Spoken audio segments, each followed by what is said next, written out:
Welcome back to another volume of truly disturbing tales from Reddit. Today we're going to be narrating 3 new unsettling stories, taken directly from the platform. I encourage you all to sit back, grab a snack, and enjoy these terrifying personal accounts. Now, without any further delay, let's jump right in.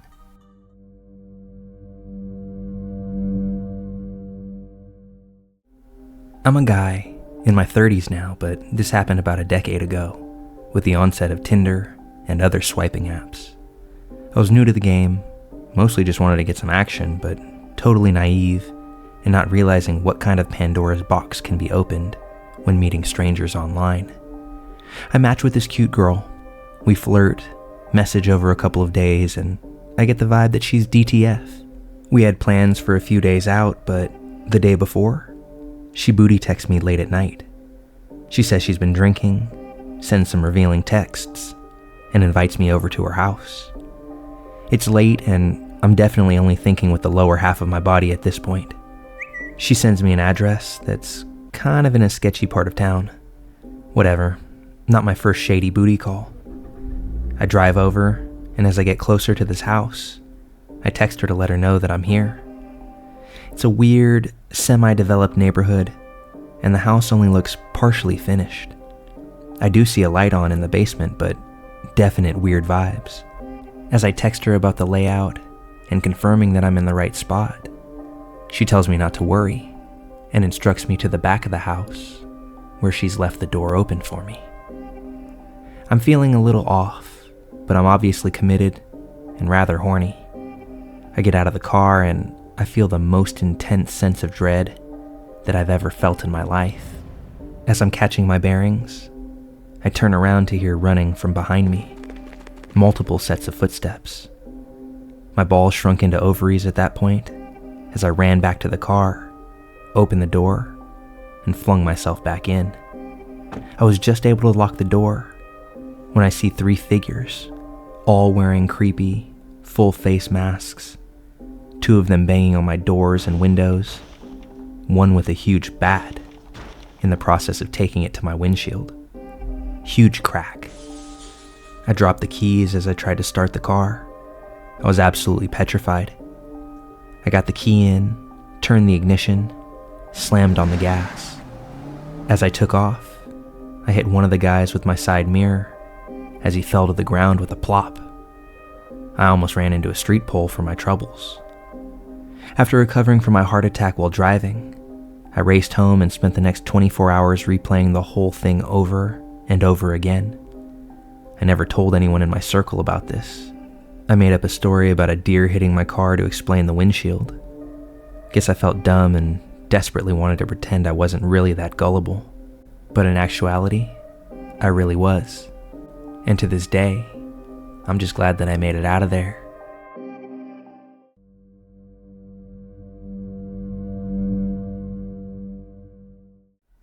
This was an experience I had alongside my BFF in high school. This was around 2006 in rural upstate New York. We had met in the 3rd grade and are still friends to this day, both 27 now. Let me give you some background information. My friend, B, and I became instant friends when we met in 3rd grade, and were inseparable from that moment.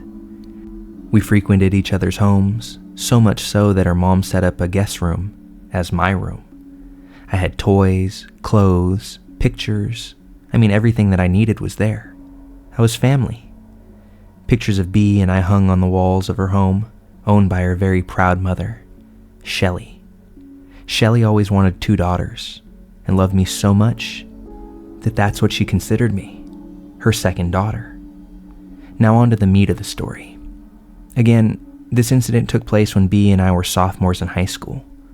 Her mother was divorced and dated a few different men, meeting some off sites like eHarmony. She had been speaking to a man for a few weeks, gushing about how manly and charming he was. She was really excited and always showed us their profiles before she decided to go on an actual date with one of these men. She always would say, "I need my daughter's stamps of approval." One night, she called us to her room and showed us this man she had been talking all about. His profile was simple, as one would imagine for a middle-aged man in 2006. His headline read, "Looking for a strong mother." I made a joke about this odd placement for caps and just how strange a way to start out, but we moved forward. It told of his metalwork background, his love of cold steel, and his work in a foundry that kept his icy heart just warm enough. I was honest and told her that it sounded off, but he was handsome, sporting black, well-groomed hair, a beard, strong jaw, ice blue eyes, and relatively fit body for a 40-something-year-old male. I did stress on the weird vibe, though. B joked how Shelley always picked out the antisocial ones, and we laughed knowing this wasn't wrong. Shelley had brought home some weird stories, but what do you expect when meeting men online? We told her to go for it, so they planned on dinner. It was a haul for him, about a 2-hour drive. He was driving to our location, where they would then take one car into town. B and I helped Shelley pick out her outfit, helped her with her hair and makeup, and then went back upstairs so she could have some time to herself before the long night. We headed upstairs where B and I were painting a wall in her room, just listening to music and cutting up. He just let himself in the house like no big deal. Came on upstairs without saying a word. No knocking, no doorbell. The dogs didn't bark. Nothing. So we get spooked, jump and scream, nearly shit our pants a little when we hear a man start talking from behind us. We don't know how long he had been in the house. We don't know how long he stood behind us without speaking. But when he did speak, we shook. Well, I didn't know I was getting a 2-for-1 deal, he said quietly in a gravelly, low voice. He chuckled as we stood there in shock of the stranger in our presence. He sauntered over to us, like a man on a Sunday walk. The smell of cigarettes filled the room, as if Rod Serling himself was standing in the corner, explaining our situation to the audience for our own personal episode of The Twilight Zone. Right then, I noticed how much this guy looked like the guy in the pictures Shelley showed us, except he had salt and pepper, not jet black hair, and his eyes were not ice blue, but black. Not brown, black. It looked like this guy was 100% pupil. I was interrupted by Shelley shouting, "Who got hurt?" She must have thought we were horsing around and one of us got hurt. This was normal for us because we goofed around a lot. She was jolted at the sight of this man blocking her from us. He turned around just as soon as she reached the top of the stairs, held his arms out and said, in a way less low tone than he used earlier, "Shelley, you look beautiful." I knocked and no one answered. I hope it's okay I let myself in. "These are your girls? They're beautiful. Just like their mommy." I'll never forget how he said, "Mommy." It felt dirty. B and I both side-eyed each other and stepped down from our stepladders. We were both very in tune with each other. If I felt weird, I know she did. And we both felt the odd air of the room. Shelley glanced away from him and at us, who were behind him, looking at her with wide eyes, both kind of shaking our heads side to side in disbelief. Shelley looked back at him. This exchange only took a few seconds, but seemed like an eternity. She forced a smile at him and said, "Oh, I'm sorry. Next time just ring the bell. I'll come open the door." He nodded and walked towards her with open arms and hugged her like they had been the oldest of friends. She looked at us as they hugged and just kind of rolled her eyes to show what she thought of his excuse. She proceeded to tell him that it was not appropriate as she led him down the stairs, and we heard him apologize over and over again. B and I instantly ran to our phones. We agreed to text her mom what he had just said to us so we could tell her without him knowing. We hit send, and about 10 minutes later, we hear footsteps coming up the stairs. It was Shelley, and she shut the door behind her, asking us if we're okay. She hugged us and told us she was sorry he made us feel uncomfortable. She explained to us that he said we reminded him of his girls, and he didn't mean to scare us. We nodded, and then she said they were leaving out for the date. We hugged her tightly, said be safe, and we would see her soon. As she headed down the stairs, Bea and I looked at each other. We both knew that something wasn't right, but we're both speechless from the good scare we received from this dark man just about 15 minutes prior. We heard them walking and talking, heading towards the front door a few minutes later. Shelley shouted up the stairs that she loved us. We yelled back that we loved her, and then heard the door shut. We instantly started talking over each other, saying the same things. "He laid that charm on so thick as soon as he saw Mom," Bea exclaimed. "And did you see his eyes? What the fuck was that? He looks so much like the guy from the pictures, but just not quite." We both ruminated on our shared feelings about the stranger. His scent, his demeanor, his voice. He was like something out of a classic stranger danger advert. Again, we agreed to text Shelley how we felt. She thanked us, told us the date seemed to be going well, and she would let us know that she was safe every hour. Bea and I were just freaked out, and even more so that Shelley was not. It was like a weird spell he cast on her. It was odd, but we wanted to think the best for Shelley as she was excited about the guy. She texted us every hour until she got home. Her last text said, "I'm okay, but officially freaked out and coming home now, so I'll see you guys soon." We got freaked and paced around until we saw headlights pull into the driveway. It had been about 5 hours since she left, and a painstaking hour since that last text. We were inside with the lights off, watching through the side window, trying not to be seen when the motion sensor light flooded the yard and light fell onto the driveway. A truck flew into the driveway. The passenger side door flung open before the truck was even at a full stop, and Shelley's feet were on the pavement just as fast. She waved at the driver, kind of jogged to the door wide-eyed. She reached the front door, turned and waved the truck off. She had her house key ready in the hand that she wasn't waving with. She unlocked the door and slid inside the safety of the house. "Keep the lights off. Let's go upstairs," Shelley said as she locked the 2 deadbolts, as well as the chain. Not once looking at us, by the way. We headed up the stairs behind her, walked into Bea's room and looked out the window, down at the truck, still in park out front with the lights on and engine running. As we all stared at the truck, Shelley told us of the ordeal that she had gone through. Long story short, he had made reservations at the wrong restaurant, so he suggested that we go buy some food and have a picnic-style dinner at a local park. Shelley didn't do well outdoors. She was an office woman, so she declined. However, he had just driven so long to get here, and then he hit her with, "You kind of owe me." And Shelley said that made her feel bad, knowing he drove over 2 hours. So when he mentioned that he had a vacation home he could cook for her at close by, she agreed. She said they got to the house, and it was nice enough. Log cabin near Bethel, New York, only about 30 minutes from our town. Shelley said he kept talking about how easy it was to get her alone. He also kept saying he liked strong mommies because they have such fight, but she caved. This made her skin crawl. This wasn't the man she thought it was. This also wasn't the man in the picture, and Shelley started to slowly realize this. Shelley then said that she asked for a ride home due to her feeling ill.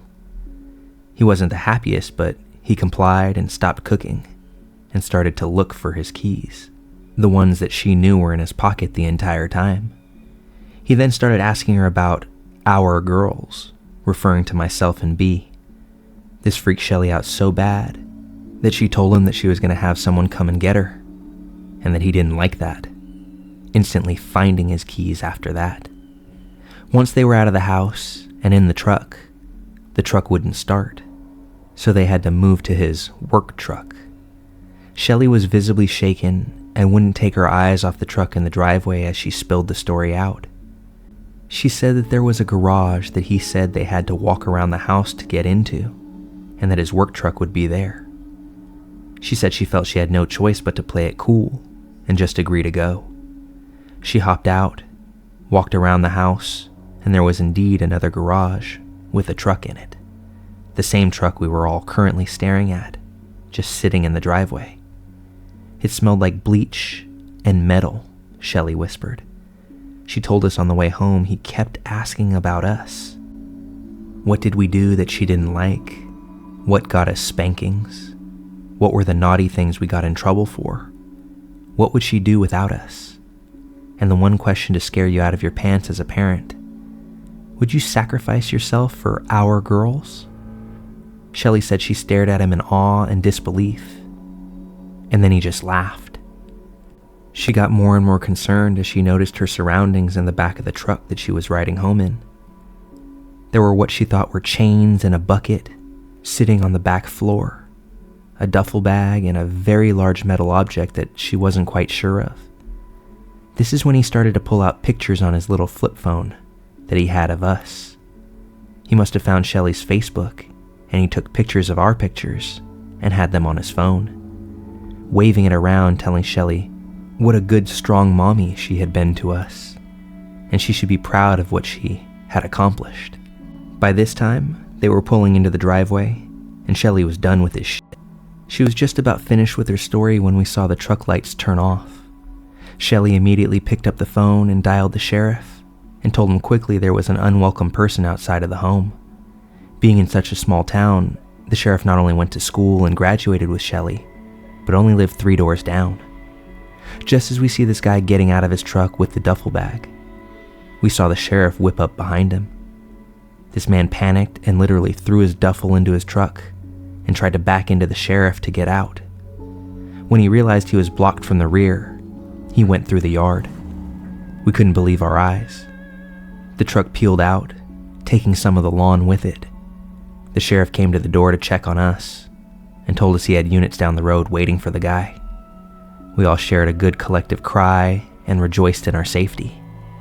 It did, however, create some paranoia issues in the next couple of weeks, due to the fact we didn't know how long he was in the house when he just let himself in. Did he put cameras anywhere? Did he mess with food in the house to hurt someone? I mean, it was bad, but we did work through it. We never heard anything about him getting caught, and we did occasionally receive eerie messages on Facebook, 2 of which we knew were him, but we put that out of our minds. Haven't heard anything from or about him since about 3 months after this incident, when the last message was received. It's been about 16 years since the incident, but we still talk about it when we can. So old dude from eHarmony, let's never, ever meet again.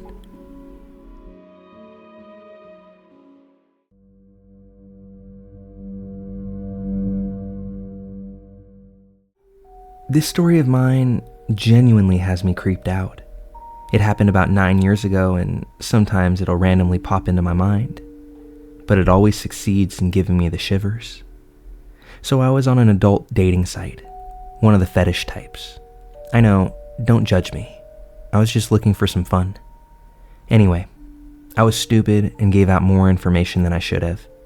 I was chatting with a guy, and he asked me at some point, what did I do for work? At the time, I was working at McDonald's, so I told him. He asked which one, to which I stupidly told him which one. We chatted off and on.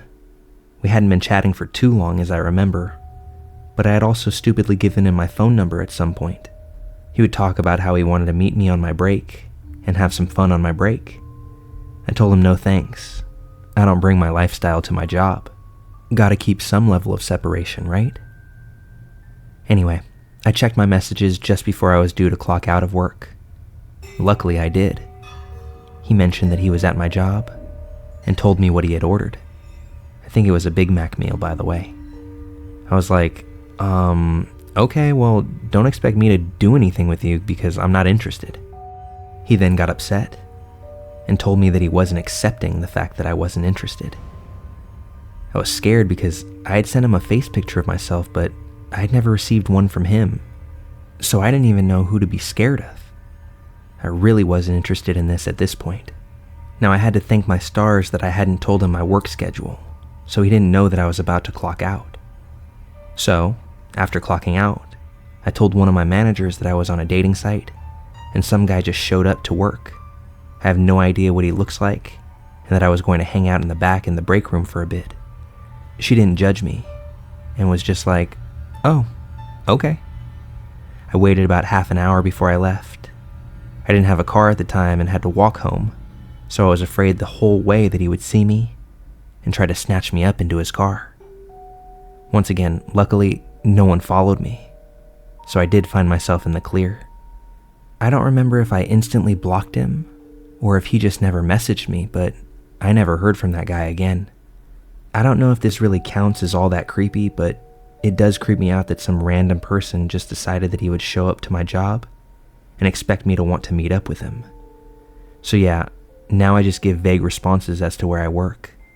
I don't work in the same town I live in, so it would be hard to pinpoint my exact location.